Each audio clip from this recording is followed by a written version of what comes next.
First of all welcome to my YouTube channel students. तो आज की वीडियोस में हम डिस्कशन करने वाले हैं क्लास 10 के इंपॉर्टेंट क्वेश्चंस चैप्टर वाइज बताएंगे स्टूडेंट्स। तो आपका फर्स्ट चैप्टर क्या है स्टूडेंट्स, हम बता देते हैं आपको, केमिकल रिएक्शन एंड इक्वेशन। तो हम स्टूडेंट्स चैप्टर वाइज चलेंगे और ये भी बताएंगे आपको कि मोस्ट इंपॉर्टेंट एसरेशन रीजन और केस स्टडी क्वेश्चंस कहाँ से आ सकते हैं। ठीक है, तो जैसे 4 यूनिट आपकी केमिस्ट्री में 5 जो पीरियड टेबल थी वो अब डिलीट हो चुकी है एनसीईआरटी की, तो वहां से आपका क्वेश्चन नहीं पूछा जाएगा। तो यहाँ वाले में क्या करना स्टूडेंट, जो पहला क्वेश्चन है केमिकल रिएक्शन एंड इक्वेशंस से, तो यहाँ पे आपको एक क्वेश्चन नंबर स्टूडेंट्स फिक्स मिल जाएगा बैलेंसिंग से।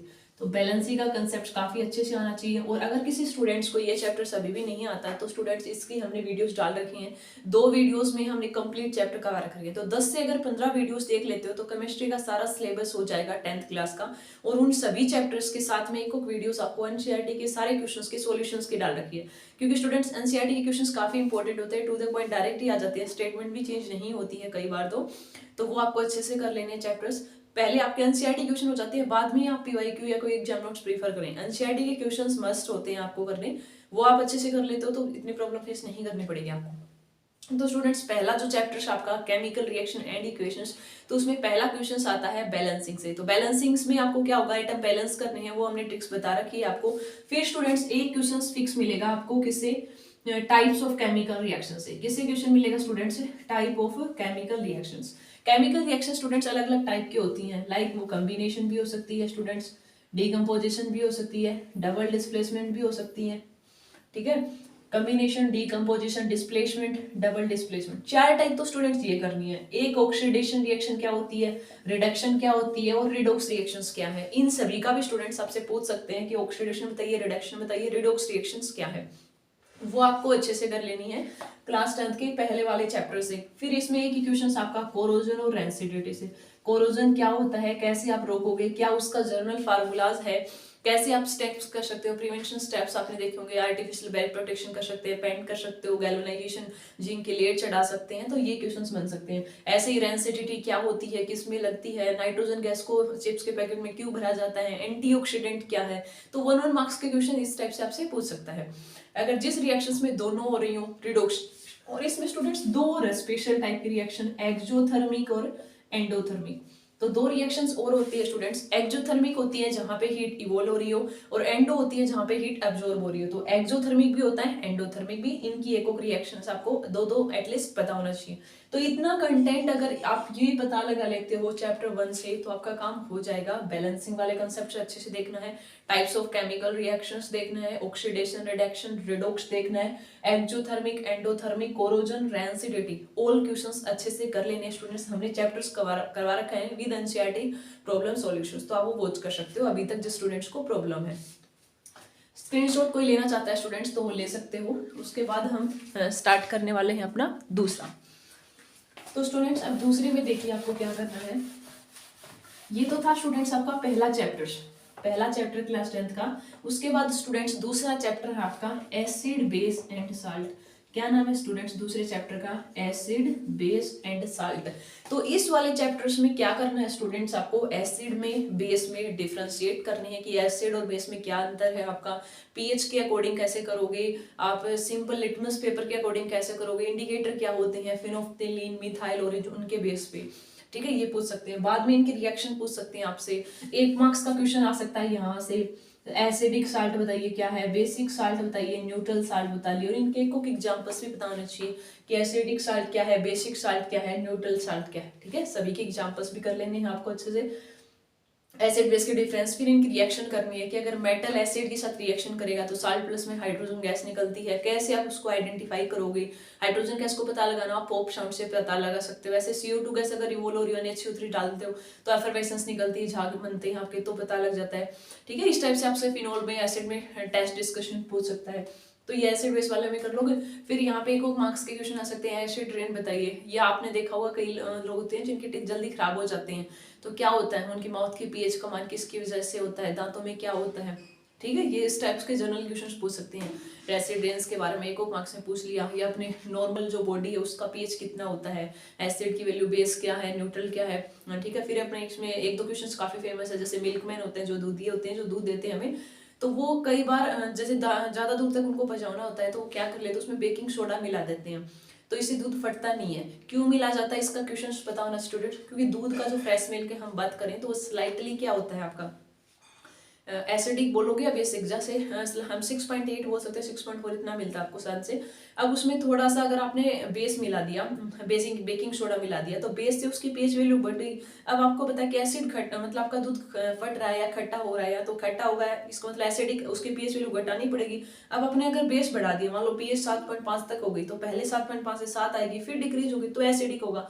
इसलिए दूध वाले होते हैं थोड़ा बेकिंग सोडा मिला देते हैं। और इसी के रिलेटेबल क्वेश्चन था कि जो एक तो आपका नॉर्मल दूध है जो आपका सिंपल, एक जो मिल्क मैन दे के गया आपको उस वाले में, तो कौन सा जल्दी आपका दही बनेगा, दूध से दही बनने में उस वाले को ज्यादा टाइम लगेगा जिसमें मिल्क मैन ने बेकिंग सोडा ऐड किया था। क्यों? क्योंकि स्टूडेंट्स उसकी पीएच वैल्यू बढ़ गई है। अब दही बनने के लिए एसिडिक वाले में आने के लिए तो पीएच वैल्यू कम करनी पड़ेगी। तो इस टाइप के क्वेश्चन आपसे पूछ सकते हैं। फिर इसमें स्टूडेंट्स इंपॉर्टेंट 4 कंपाउंड्स भी थे आपके, जैसे बेकिंग सोडा पूछ लें आपसे, बेकिंग सोडा क्या होता है, किसमें यूज करते हो, बेकिंग जो पाउडर्स में क्या डिफरेंस है आपका, ठीक है, कौन सा केक बनाने में यूज किया जाता है स्पंज लाने के लिए।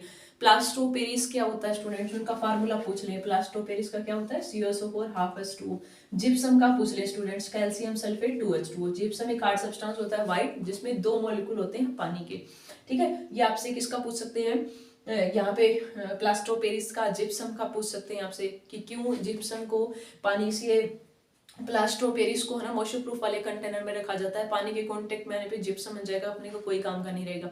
तो इसमें ये पूछ सकते हैं 1 मार्क्स के, ब्लीचिंग पाउडर का क्या फार्मूला है, कैल्शियम ऑक्सीक्लोराइड। तो 3 से 4। और सबसे इंपॉर्टेंट एक जो क्वेश्चन आता है आपका क्लोरो अल्कली प्रोसेस से। तो स्टूडेंट्स आपसे क्वेश्चन आ जाता है क्लोरो अल्कली प्रोसेस से।